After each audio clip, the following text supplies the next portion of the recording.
Guys, thank you for making it back for day 4. So today we're going to talk about short-term goals, like what are they and what are the key points to setting up short-term goals. So real briefly, short-term goals, they're specific, achievable objectives you set to accomplish in the near future. So typically something that's going to take days, a few weeks, maybe even a couple of months, and they serve as stepping stones to accomplishing your long-term goals. Okay, now that we got that, here are the key points when it comes to setting up short-term goals. The first one is clarity. So you want to be real clear when you're setting up your short-term goal. You don't want to be vague, like, in 6 months, I would like to be more healthy. Now, that's good. I'm not saying that's necessarily a bad thing, but if you want to be successful, you want to be clear.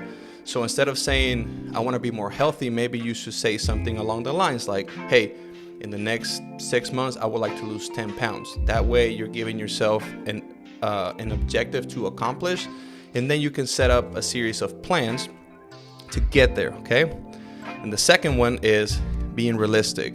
We talked about very briefly before about setting up realistic expectations, and the reason this is important is because you don't want to find yourself aiming way too high.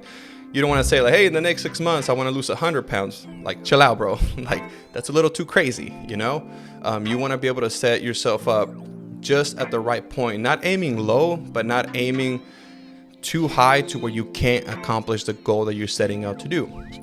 The third one is time bound. So you want to give yourself, like due dates for the little plans that you're trying to accomplish to reach that short-term goal. So if your goal is 10 pounds in 6 months, then you can break down a plan of, every week I want to lose half a pound. And then you can set up a plan on how you would like to do that. And then the last one is motivation.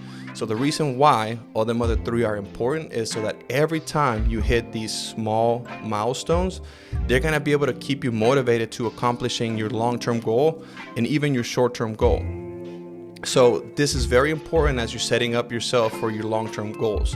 You want to set yourself up with very achievable short-term goals so that as you're looking at your long-term goals, you can accomplish those with ease, So all we're really looking at today on day 4 is look at the list that you've already made for short-term goals. And what you want to do is, out of those short-term goals, like what are vague things that you still need to like make them more clear, and once you've done that, you take up to the next step, and you make them realistic, and then you take up the next step, and then you set yourself up with a due date to accomplish those. So tomorrow, we're actually going to talk about long-term goals, and I'm actually really looking forward for tomorrow because I'm going to share with you a perspective that I've learned that has really kept me anchored as I look at long-term goals. So I pray this is a blessing for you, and I can't wait to see you again tomorrow.